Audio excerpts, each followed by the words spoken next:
वक्त की रफ्तार। मैंने कुछ सोचा है, अगर तुम मानो तो।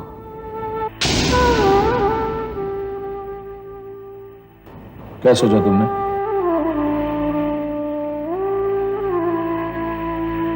मैं योगी से कहूंगी वो निकिता को तलाक दे दे।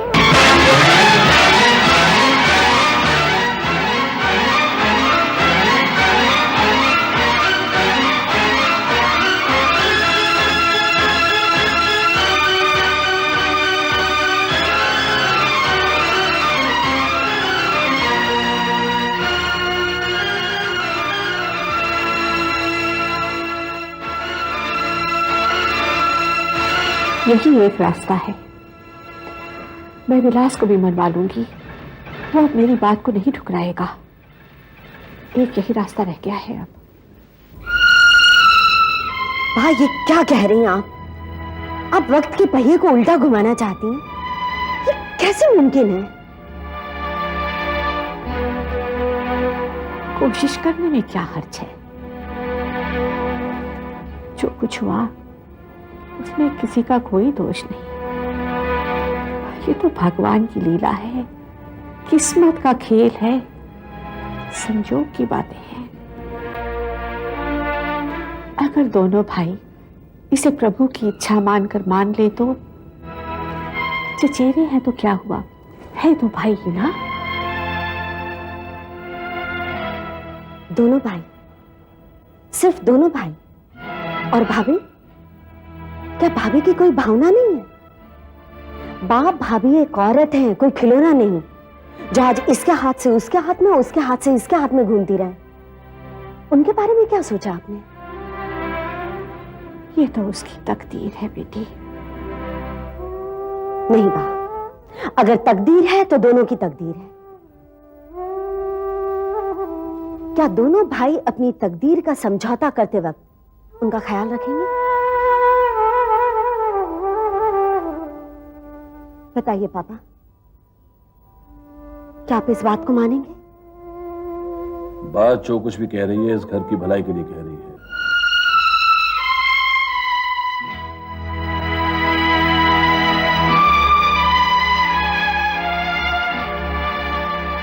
पापा, आई एम सॉरी। मैं शायद छोटे मुंह बड़ी बात कर रही हूं, लेकिन घर दीवार, छत और फर्नीचर से नहीं बनता, उसमें रहने वाले लोगों की सांसों से बनता है, उनकी भावनाओं, उनकी मुस्कुराहटों, उनकी खिलखिलाहटों से बनता है। आपको क्या लगता है पापा, क्या भाभी इस घर में दोबारा विलास भैया की पत्नी बनकर रह सकती है? क्या विलास भैया उनको इज्जत दे पाएंगे? खुश रहेंगे वो? और योगी भैया, वो भाभी को किस नजरों से देखेंगे?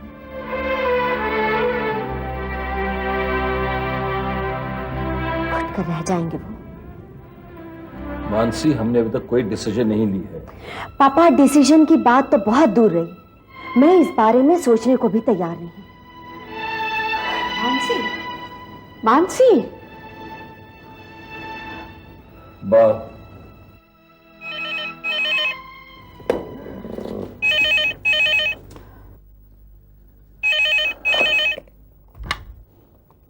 हेलो, हाँ बोल रहा हूं।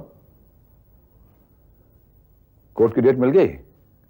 अच्छा अच्छा, मिस्टर बाटली वाला, आप कल सुबह मुझे ऑफिस में मिलिए। ओके।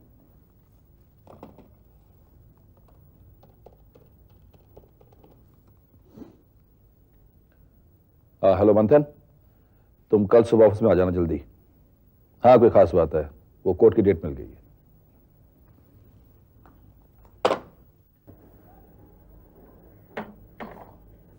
ओफो सिद्धांत, ये किताब अब तुम छोड़ोगे भी या नहीं? एक मिनट।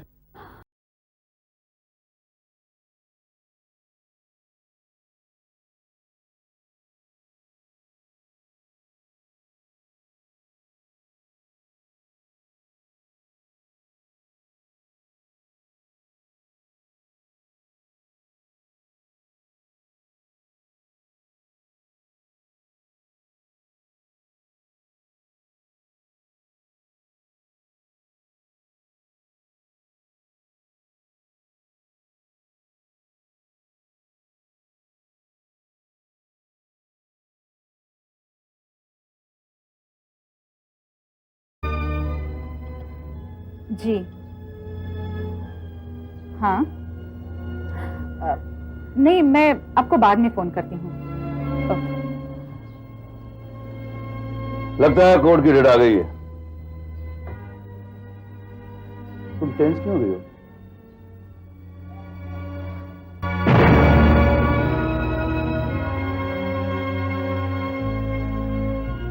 पता नहीं, जब भी ये बात छिड़ती है मैं बहुत नर्वस फील करती हूँ। मन ही नहीं लगता मेरा किसी बात में।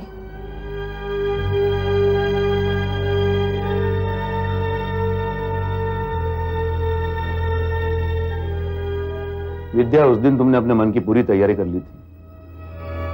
हाँ की थी। उस दिन किसी तरह मैंने अपने मन पर काबू पाया था। सिद्धांत, हर पल हर घड़ी मेरा सीना धड़क रहा था। ये तो किससे डर रही तुम? किस चीज का डर है तुम्हें? मैं नहीं जानती,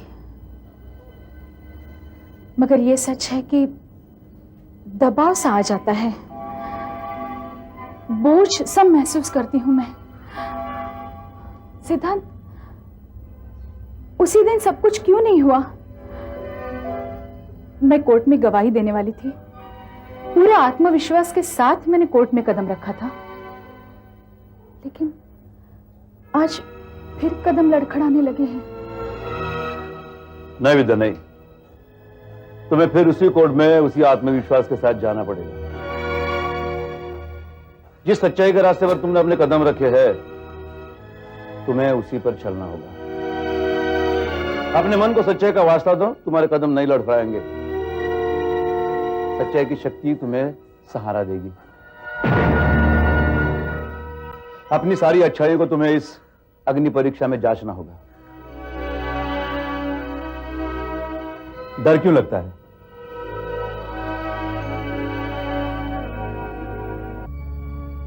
डर तो सच्चाई से बड़ा नहीं होता। डरते हम नहीं, हमारे अंदर का लालच डरता है। हम कुछ खोना नहीं चाहते और पाने का मोह भी कम नहीं होता। यह है लालच, और यह लालच डर को जन्म देता है। घबराओ मत, जब तक हम दोनों साथ हैं हमारा कोई कुछ नहीं बिगाड़ सकता। उस दिन जिस आत्मविश्वास के साथ कोर्ट में गई थी, उसी बुलंद हौसले से अब फिर जाना।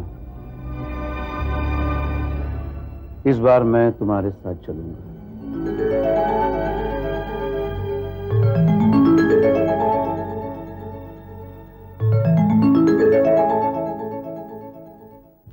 Good morning sir. हाँ, गुड मॉर्निंग मंथन।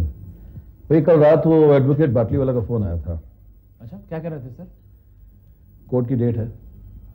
ओह, मुझे लगा सर, क्योंकि 40 दिन पूरे हो चुके हैं तो केस दोबारा शुरू होना ही चाहिए। तुम तैयारी कर लो, लगता है इस केस का रुख बदलेगा। आपको ऐसा क्यों लग रहा है सर? भाई, आज सवेरे बाटली वाला से बात हुई थी। वो बता रहा था कि डीन का वकील मेरा बयान चाहता है। पता नहीं वो क्या सोच रहे हैं। वो चाहे जो सोचना चाहे सोच लें सर, जो भी चालें चलना चाहें चल लें, लेकिन जीत तो आखिर सच्चाई की यानी कि हमारी ही होगी। मैं भी यही चाहता हूं कि जीत सच्चाई की हो, मगर पता नहीं पिछले कुछ दिनों से ऐसा क्यों लग रहा है कि... क्या लग रहा है सर? सच्चाई क्या होती है मंथन? वो जो दुनिया के सामने आ जाए, या वो सच जो दुनिया के सामने कभी आता ही नहीं है। सर आप ये कह रहे हैं? सर, आज हम जो कुछ भी हैं, जो भी थोड़ी बहुत अंगारे हमारे अंदर सुलग रहे हैं, वो आप ही के जलाए हुए हैं। सर, आप तो हमारे लिए मिसाल हैं सर। आप तो कम से कम ऐसा मत कहिए। सर, महासागर पर तूफानों का असर नहीं होता। महासागर तो लाखों तूफान पी जाते हैं। मैं जानता हूं मंथन, तुम मेरा हौसला बढ़ाने की कोशिश कर रहे हो, पर जिस पर गुजरती है वही जानता है। इस केस पर मैं कितना ध्यान दे पाऊंगा मैं जानता नहीं। सर, आप इस केस की बिल्कुल फिक्र मत कीजिए। इसकी सारी जिम्मेदारियां मुझ पर सौंप दीजिए। मैं ये केस आपको जीत कर ही दिखाऊंगा। सिर्फ दिखाने के लिए नहीं जीतूंगा सर। इस केस को जीतना मैं अपना फर्ज समझता हूं। मैं कोर्ट में पूरी तैयारी के साथ जाऊंगा। सुखदेव को इंसाफ मिलकर ही रहेगा। That's my promise to you, sir.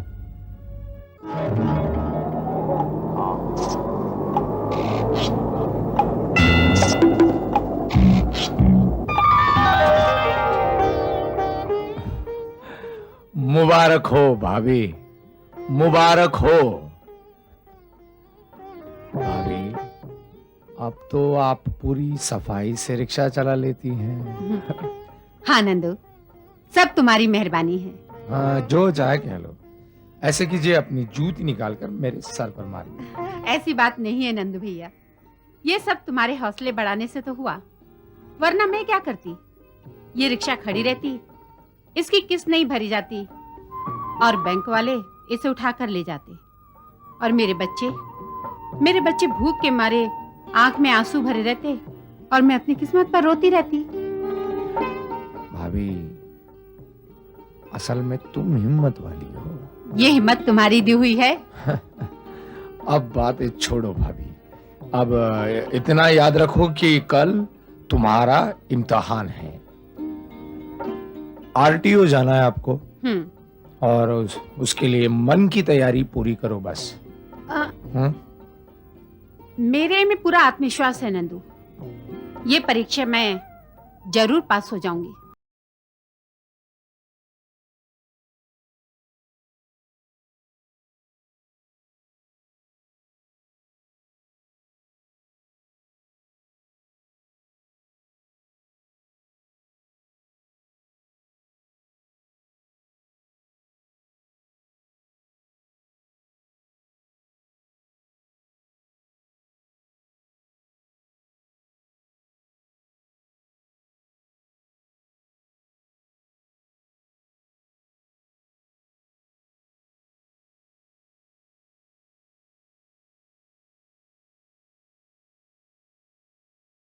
आपको अपने पैरों पर खड़ा रहना है, अकेले। अपने बच्चों का भविष्य बनाना है, अकेले। लेकिन एक बात ना भूलिए, सुखदेव पर हुआ अन्याय, उसका तुम्हें बदला लेना है। ये कभी मत भूलिए। मैं नहीं भूलूंगी, मैं नहीं भूलूंगी। जब से ये स्टीयरिंग मेरे हाथ में आया है, सड़क मेरी आंखों के सामने दौड़ने लगी है। बदले का जुनून मेरे अंदर भड़क उठा है, और अब तो ना मैं मजबूर हूं और ना मोहताज। मैं लड़ूंगी नंदू, मैं लड़ूंगी।